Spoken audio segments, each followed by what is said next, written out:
Once upon a time, in a small village where the sound of cockcrow and the smell of fresh palm wine filled the air, there was a young boy named Obinna. Life wasn't easy for him.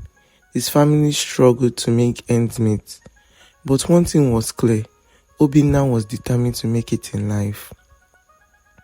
Obinna's father was a palm wine tapper, and his mother sold vegetables at the village market. Even with little, they made sure Obinna went to school. His mother always told him, "Nwam, education is key to your future. You must work hard to escape the life of hardship." Obinna listened. He studied with candles when there was no electricity, fetched water every morning, and helped his father on the farm before school. Through thick and thin, Obinna finished secondary school with flying colors. But getting into the university wasn't easy. He applied and was rejected twice. Still, he refused to give up. After his third attempt, Obinna finally got admission to study education at a federal university. At the university, Obinna's hard work paid off. He became one of the best students in his class, impressing both his lecturers and fellow students. His journey from the village to the big city wasn't without his struggles, but Obinna stayed true to his values. By the time he finished his degree, Obinna had made his family proud. It was now time for him to serve his nation as a Youth Corper, and he was posted to a university where he would teach as part of his service here. Obinna stepped into the university as a corper teacher, full of excitement and hope. The campus was lively, filled with students bustling from one lecture hall to another, each carrying their dreams and ambition like he once did. He felt proud to be standing on the other side as a guide to these young ones. From the first day, it was clear that Obinna's presence wasn't going to go unnoticed. Tall, dark and handsome with an effortless charm, Obinna quickly became the talk of the female students. His calm demeanor, the way he spoke with confidence in class, and his dedication to his work drew admiration from both students and staff. But what Obinna didn't realize was how quickly that admiration would turn into something else entirely. One afternoon, as Obinna walked through the campus garden, he heard two female students whispering, "See as copper fine. I swear I must find way enter in life." One said with a mischievous smile.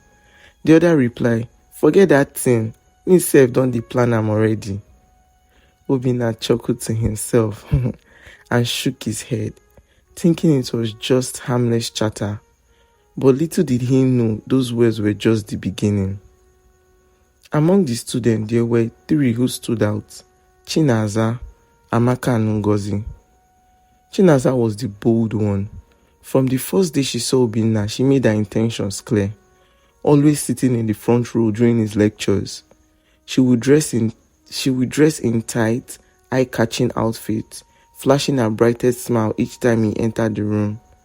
She often asked questions, not because she wanted answers, but just to get his attention. Amaka, on the other hand, was the quiet admirer. She rarely spoke in class, but would linger behind after lectures, pretending to need help with her assignments. Obinna noticed her gentle nature, but thought nothing of it. To him, she was just another student eager to learn. But in Amaka's mind, Obinna was something more, something she was determined to win no matter how long it took. Then there was Ngozi, known as the campus queen. She was used to getting everything she wanted with her flawless beauty, designer clothes, and the power she held over other students.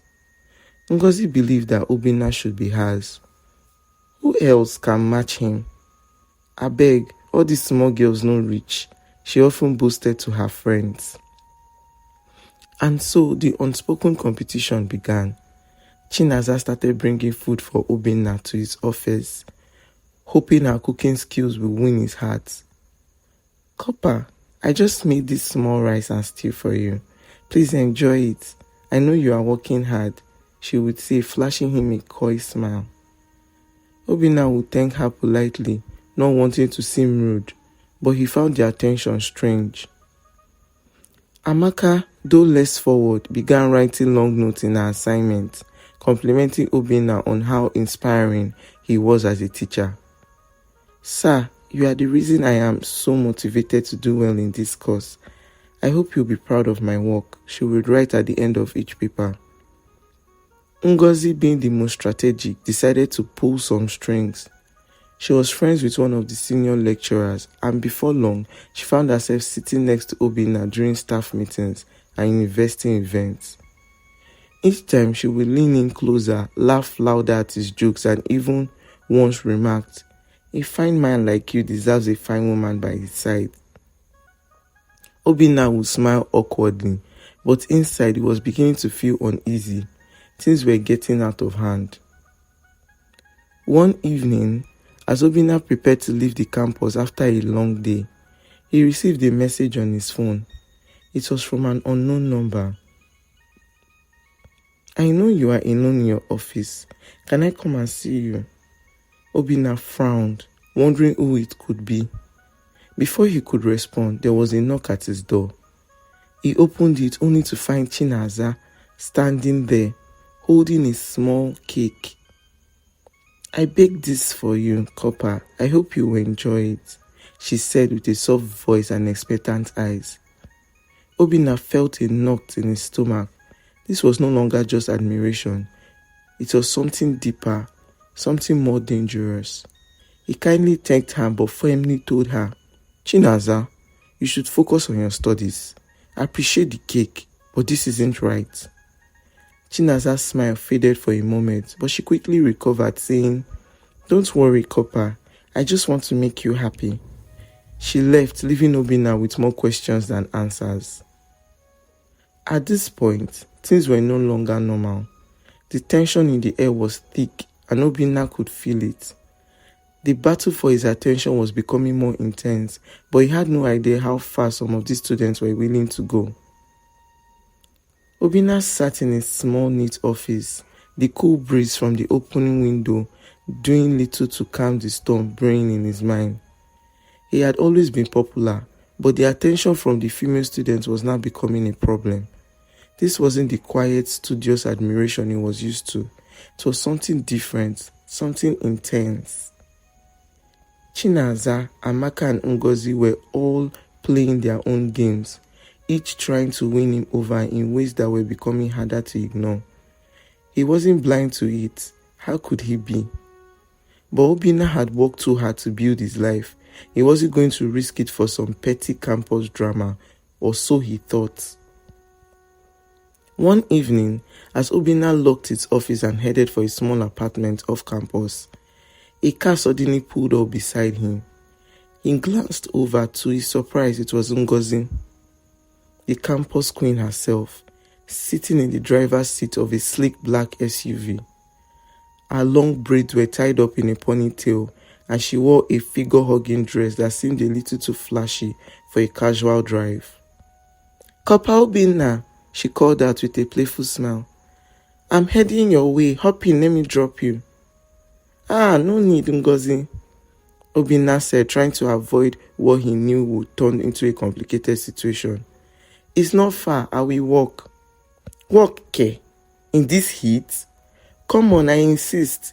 Please. Plus, I have something to discuss with you." Ngozi's voice was so sweet, but her eyes held something else: determination. With no polite way to refuse, Obina hesitated, then got into the car. The tension was immediate. As soon as he closed the door, Ngozi switched gears, not just in the car but in the conversation.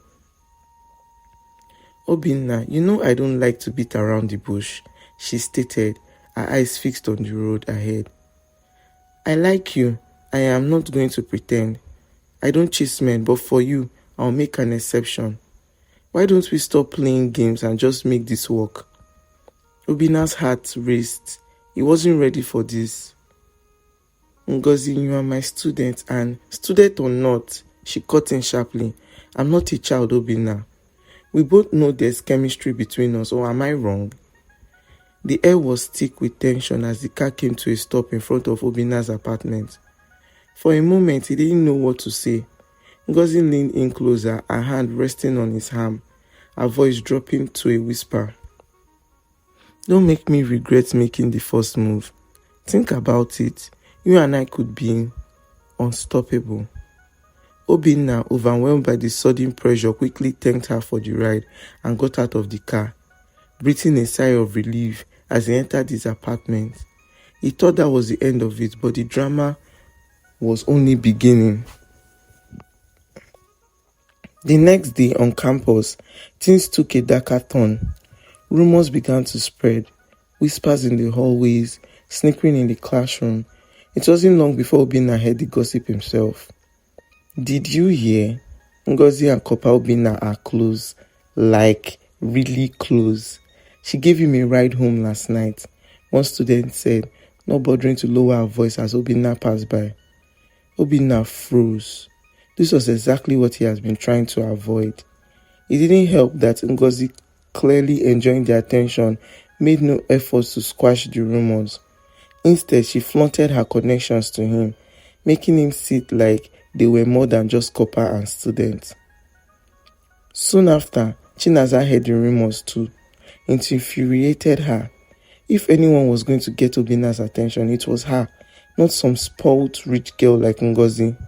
Chinaza, with her fiery personality, decided to take things up a notch. One afternoon, while Obinna was in the library preparing his lecture notes, Chinaza stormed in with a look of determination on her face. She slammed her book on the table, staring at Obinna. Kopa, I don't understand. Why are you entertaining Ngozi? She's not serious. I'm the one who truly cares for you. Chinaza's voice was loud enough to attract a few stares from other students. Chinaza, please lower your voice, Obinna said, his frustration building. Whatever you are hearing is just gossip. There's nothing between Ngozi and me. Then why did she drop you at your house? Everyone is talking about it. Chinaza's eyes were filled with a mix of jealousy and desperation. Listen, Chinaza, Obinna said, his voice firm. I appreciate your concern, but I need you to focus on your studies. I'm here to teach, not get involved in campus drama. Chinaza wasn't convinced, but before she could say more, Amaka quietly entered the scene, observing from the corner of the library. Unlike Chinaza and Ngozi, Amaka had been biding her time, watching the drama unfold. She knew she couldn't compete with Ngozi's boldness or Chinaza's aggression, but Amaka had a plan of her own, one that involved patience and playing the long game. That evening, as Obinna was unwinding at home, he received a message from an unknown number. I see everything. Be careful, Copper. Not all your admirers are what they seem. Obinna's heart skipped a beat. Who sent the message? What did it mean? He tried calling the number, but it didn't go through. Was someone watching him? Was it a warning or a threat? As the night grew darker, Obinna found himself unable to shake the feeling that the situation was spiraling out of control. The competition between Chinaza, Ngozi and Amaka was heating up, and it was only a matter of time before someone took it so far. But who? And how would Obinna handle it? Something told him this was just the beginning. He was caught in the middle of a dangerous game, and the stakes were higher than he ever imagined. A few days later, Obinna was preparing for a late-night class when a knock came at his door. He wasn't expecting anyone, especially at this hour. Hesitant, he opened the door to find a man standing there, dressed in an official-looking uniform with dark sunglasses there. Even though it was nighttime, the man's expression was unreadable. Mr. Obinna, right? The man said with a serious tone. Yes, and who you are? Obinna asked cautiously. We need to talk, but not here. Get dressed, I'll explain on the way. Before Obinna could ask any more questions, the man added, It's about one of your female students. A chill ran down Obina's spine. He grabbed his jacket, locked the door, and followed the man outside. They got into an unmarked car parked on the street. As they drove off, Obina couldn't help but notice that they were heading towards the police station. "What's this about? What's going on?" Obina finally asked, his voice tight and with anxiety. The man looked at him through the rearview mirror, his face still impassive. "Ngozi, she's gone missing." Obina's heart stopped for a moment. "Missing? What do you mean missing?" "She didn't return home after leaving school yesterday. Her parents have reported her missing and we've been asking around.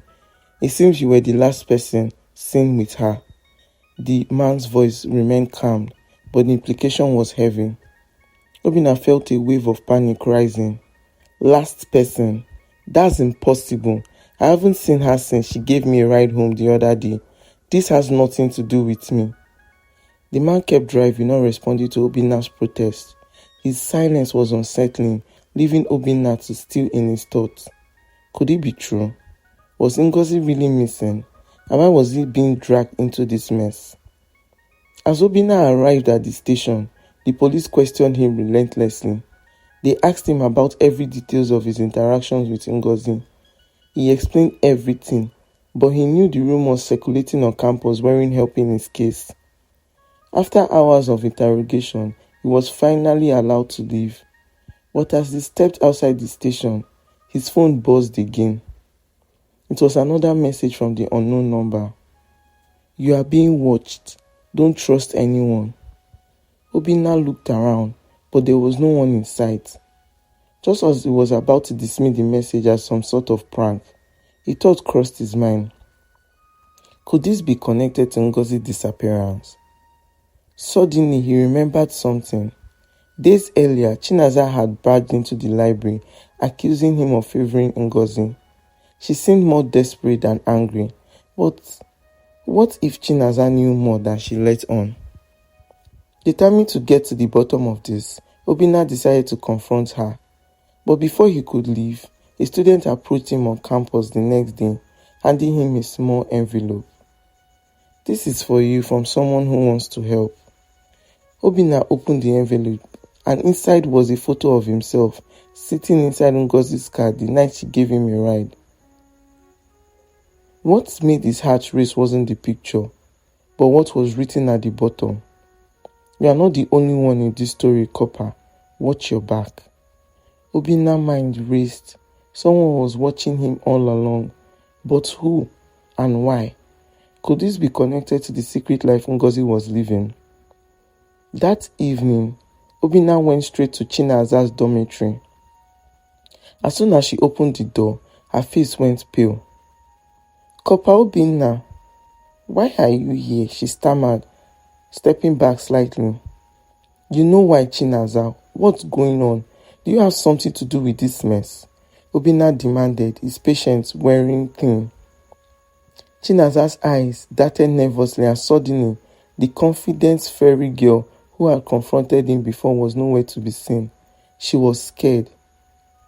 "It's not what you think," she whispered, looking around as if someone might be listening. "Then tell me, what am I supposed to think? First, there's gossip everywhere. Then Ngozi disappears, and now I'm getting weird threats. What's going on, Chinaza?" She hesitated before finally speaking. It's not me, I swear. I've liked you, yes, but this is bigger than us.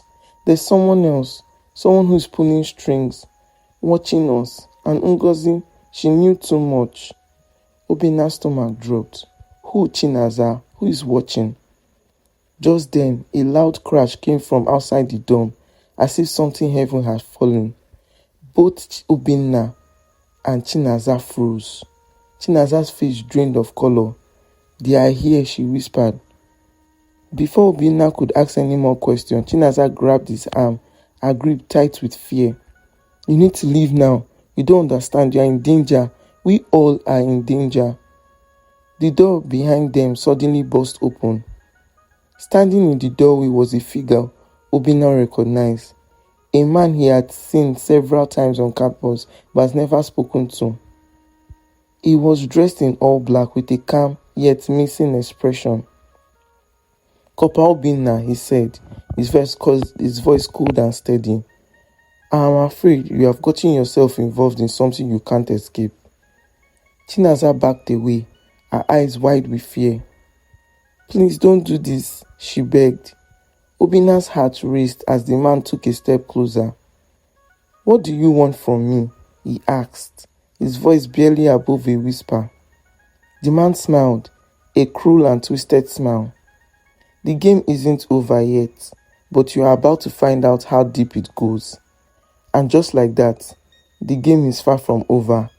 Obina is standing on the edge of a dark secret that might pull him in deeper than he had ever imagined. What is really happening? Who is behind Ngozi's disappearance? And what does Chinaza know? Things are about to take a dramatic turn, and the truth could be more dangerous than Obina expected. If you are as eager as I am to find out what happened next, you don't want to miss the next chapter of this thrilling tale, make sure to subscribe to the Foxy Story channel. Hit the like button and comment below on your thoughts and theories. Who do you think is behind this mysterious plot? Also, don't forget to share this video with your friends and family so they can join the suspense. The next chapter is coming soon, and trust me, you won't want to miss it. Stay tuned.